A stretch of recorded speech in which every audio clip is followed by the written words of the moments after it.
সংঘাতপূর্ণ বিশ্বে যুদ্ধের প্রস্তুতি না রাখাটা আত্মঘাতী বলেছেন প্রধান উপদেষ্টা। বন্যায় ক্ষতিগ্রস্তদের মাঝে ঘর বিতরণ। রাখাইনে মানবিক করিডর দিতে দুদেশের সরকারের সম্মতি প্রয়োজন, জাতিসংঘের ভূমিকা সীমিত, ঢাকায় ইউএন দপ্তরের বিবৃতি। সামাজিক বিভাজনের বিরুদ্ধে ঐক্যের আহ্বান মির্জা ফখরুলের। খালেদা জিয়ার চিকিৎসার শেষ পর্যায়ে দেশে ফিরবেন শিগগিরই, জানিয়েছেন কায়সার কামাল। দেখছিলেন ক্রাউন সিমেন্ট সংবাদ শিরোনাম, এবারে বিস্তারিত। সংঘাতপূর্ণ বিশ্বে যুদ্ধের প্রস্তুতি না রাখাটা আত্মঘাতী বলে মনে করেন অন্তর্বর্তী সরকারের প্রধান উপদেষ্টা ডক্টর মোহাম্মদ ইউনূস। রাজধানীর কুর্মিটোলায় বিমান বাহিনীর বার্ষিক মহড়া অনুষ্ঠানে প্রধান উপদেষ্টা কথা বলেন।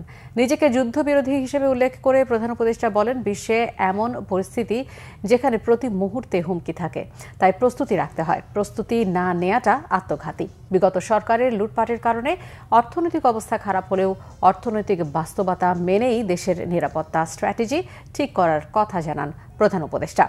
স্বাধীনতা ও সার্বভৌমত্ব রক্ষায় যে কোনো চ্যালেঞ্জ মোকাবিলায় বিমান বাহিনীকে আরও আধুনিক করার প্রচেষ্টা অব্যাহত থাকবে বলেও জানান তিনি।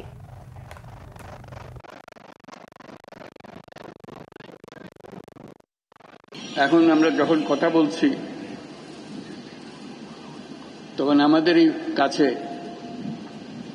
ভারত পাকিস্তান যুদ্ধ হই হই অবস্থার মধ্যে রয়ে গেছে। সকালের খবরে দেখলাম হয়তো গুজব আজকেই শুরু হয়ে যাবে যুদ্ধ। এরকম পরিস্থিতিতে আমরা বাস করি। তো কাজেই এই পরিস্থিতির মধ্যে প্রস্তুতি না নেওয়াটা আত্মঘাতী, এবং প্রস্তুতি নিতে হলে আধা আধি প্রস্তুতির কোনো জায়গা নেই। এটা এমন এক পরিস্থিতি, জয়ই তার একমাত্র অপশন। পরাজয় এখানে কোনো অপশন হতে পারে না। কাজে আমাদের যে প্রস্তুতি, সেই প্রস্তুতি কত উচ্চ পর্যায়ে আমরা নিতে পারি সেটার চেষ্টা আমাদের থাকতেই হবে। এই পরিস্থিতিতে আমাদের সামগ্রিক স্ট্র্যাটেজি ঠিক করতে হবে। শান্তির দিকে আমাদের হাত বাড়িয়ে রাখতে হবে সবসময়, কিন্তু প্রস্তুতিতেও থাকতে হবে। এদিকে বন্যায় ক্ষতিগ্রস্তদের মাঝে ঘর বিতরণ করেছেন অন্তর্বর্তীকালীন সরকারের প্রধান উপদেষ্টা ডক্টর মোহাম্মদ ইউনূস। তিনি বলেছেন, দুর্গতদের প্রতি মানুষের সহমর্মিতা স্বনির্ভর দেশ গড়ে তুলবে। ফেনী, নোয়াখালী, কুমিল্লা, চট্টগ্রামে গত বন্যায় ক্ষতিগ্রস্তদের মাঝে ঘর বিতরণ অনুষ্ঠানে প্রধান উপদেষ্টার কার্যালয় থেকে ভার্চুয়ালি যুক্ত হন প্রধান উপদেষ্টা অধ্যাপক মোহাম্মদ ইউনূস। গত বন্যায় ফেনী, নোয়াখালী, কুমিল্লা, চট্টগ্রামে 300 ক্ষতিগ্রস্ত পরিবারের কাছে ঘরের চাবি হস্তান্তর করা হয়। অনুষ্ঠানের সুবিধাভোগীরা তাদের প্রতিক্রিয়া জানান। প্রধান উপদেষ্টা তার বক্তব্যে বরাদ্দকৃত টাকার অর্ধেক দিয়েই সুষ্ঠুভাবে প্রকল্প শেষ করায় প্রকল্পের সাথে যুক্ত সেনাবাহিনী সহ সংশ্লিষ্ট সবাইকে ধন্যবাদ জানান। দুই দেশের সরকারের অনুমতি ছাড়া বাংলাদেশ সীমান্ত দিয়ে রাখাইনে ত্রাণ সহায়তা পাঠানোর সুযোগ সীমিত বলে জানিয়েছে ঢাকায় জাতিসংঘের আবাসিক সমন্বয়কারীর অফিস। বাংলাদেশ সীমান্ত দিয়ে মিয়ানমারের রাখাইনে মানবিক সহায়তা পাঠাতে সর্বপ্রথম দুই দেশের সরকারকে ঐক্যমতে আসতে হবে বলে জানিয়েছে সংস্থাটি। ঢাকা অফিস জানিয়েছে, কোনো দেশের সীমান্ত অতিক্রম করে অন্য দেশে সহায়তা পাঠাতে হলে জাতিসংঘকে সরকারের অনুমতি নেওয়ার বাধ্যবাধকতা আছে। রাখাইনে মানবিক পরিস্থিতি নিয়ে জাতিসংঘ খুবই উদ্বিগ্ন বলে জানিয়েছে আবাসিক সমন্বয়কারীর অফিস। বাংলাদেশে আশ্রয় নেওয়া রোহিঙ্গাদের জাতিসংঘ আন্তর্জাতিক সম্প্রদায়কে সাথে নিয়ে মানবিক সহায়তা অব্যাহত রাখবে বলেও বলা হয়েছে। বিএনপি মহাসচিব মির্জা ফখরুল ইসলাম আলমগীর বলেছেন, বিভেদের রাজনীতি দেশের ঐতিহ্য নষ্ট করেছে, অথচ এই দেশে হিন্দু মুসলমানের মধ্যে একসময় গভীর বন্ধন ছিল। বৃহস্পতিবার সকালে ঠাকুরগাঁও পৌরসভার 6 নম্বর ওয়ার্ডে অবস্থিত কালীবাড়ির মন্দির চত্বরে এক অনুষ্ঠানে এসব কথা বলেন তিনি। মির্জা ফখরুল বলেন, রাজনৈতিক কারণে একসময় তাকে মন্দির বা সনাতন ধর্মের অনুষ্ঠানে যাওয়া থেকে বিরত থাকতে হয়েছে, যা তার কাছে খুবই দুঃখজনক ছিল।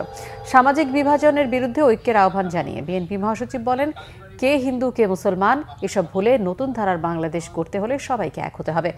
রাজনীতি বা ধর্ম কোনোটি মানুষের মূল পরিচয় নয়। কবিগুরু প্রসঙ্গে মির্জা ফখরুল বলেন, রবীন্দ্রনাথকে কেবল কবি হিসেবে নয়, দার্শনিক হিসেবেও দেখেন। চারিদিকে দেখো চাহি, হৃদয় প্রসারী, ক্ষুদ্র দুঃখ সবই তুচ্ছ মাত্র। হৃদয়টাকে প্রসারিত করতে হবে, চারদিকে তাকিয়ে দেখতে হবে, ভালোবাসতে হবে, মানুষকে ভালোবেসেই গিয়ে যেতে হবে। এই কাজটা যদি আমরা না করতে পারি, তাহলে আজকের এই যুগে আমরা কিন্তু যুগের সঙ্গে তাল মিলিয়ে চলতে পারবো না। আস্থা রাখবেন, হ্যাভ ফেইথ অন আস। আমরা পারিবারিক ভাবে আপনাদের সঙ্গে ছিলাম, আছি, থাকবো ভবিষ্যৎ। আমরা মনে করি আপনাদের বিপদ আমাদের বিপদ, আমার শান্তি আপনাদের শান্তি, আমার সুখ আপনাদের সুখ। এই চিন্তা ভাবনা করি আমরা। তখন বিভাজনের রাজনীতি আমরা এখানে করিনি।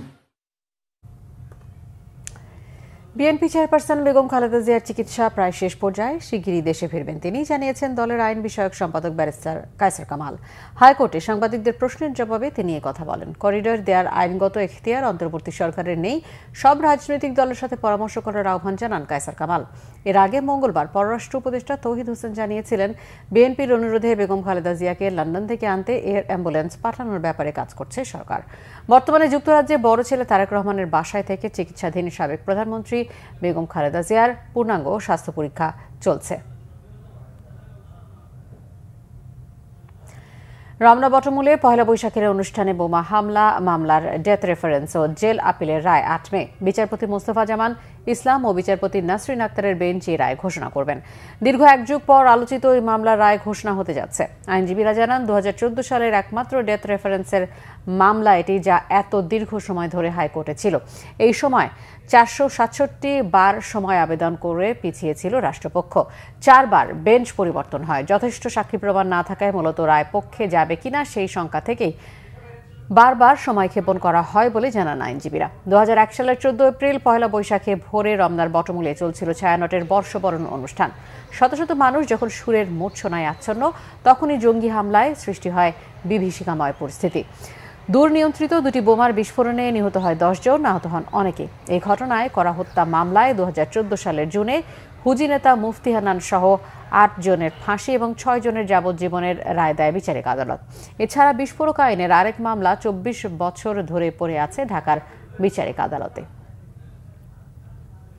ভারত পাকিস্তান উত্তেজনার প্রসঙ্গ। বৃহস্পতিবারের মধ্যে ভারত হামলা চালাতে পারে বলে সতর্ক করেছেন পাকিস্তানের তথ্যমন্ত্রী আতাউল্লাহ তারার।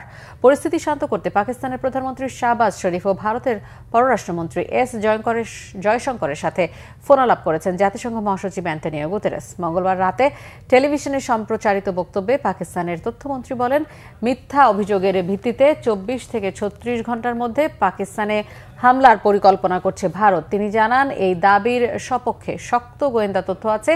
তার অভিযোগ, আন্তর্জাতিক সহায়তায় স্বচ্ছ তদন্তের সুযোগ থাকলেও পেহেলগাঁওয়ে হামলার ঘটনাকে পাকিস্তানের বিরুদ্ধে অপপ্রচারের মাধ্যম হিসেবে ব্যবহার করছে ভারত।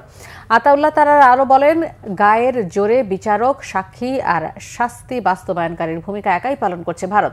পাকিস্তানের বিরুদ্ধে যে কোনো ব্যবস্থা নিতে ভারতের প্রধানমন্ত্রী নরেন্দ্র মোদী সামরিক বাহিনীকে সর্বময় ক্ষমতা দেওয়ার দিনই এমন ইঙ্গিত দিল পাকিস্তান। এদিকে জাতিসংঘ মহাসচিব অ্যান্টনিও গুতেরেসের মুখপাত্র স্টিফেন দুজারিক বলেছেন, উত্তেজক পরিস্থিতি শান্ত করার চেষ্টা চলছে। এই উদ্দেশ্যে পাকিস্তানের প্রধানমন্ত্রী শাহবাজের সাথে ফোনালাপে সংঘর্ষের সম্ভাব্য ভয়াবহতা আমলে নেয়ার অনুরোধ জানিয়েছেন গুতেরেস। আর ভারতের পররাষ্ট্রমন্ত্রী জয়শঙ্করের সাথে ফোনালাপেও একই আহ্বান জানানোর পাশাপাশি পেহেলগাঁওয়ে সন্ত্রাসী হামলার ঘটনায় সমবেদনা জানিয়েছেন জাতিসংঘ মহাসচিব। এই ছিল এখনকার মতো। পরের সংবাদ সন্ধ্যা 6টায়। এর আগে 5টায় রয়েছে নিউজ টপ 10 দেখার আমন্ত্রণ রইল। এছাড়া বাংলাদেশের সংবাদ ও সংবাদ সংশ্লিষ্ট অনুষ্ঠান দেখতে ভিজিট করুন www.bbnews24.com ও facebook.com/bangladeshi news এবং সাবস্ক্রাইব করুন youtube.com/bangladeshi news। ধন্যবাদ।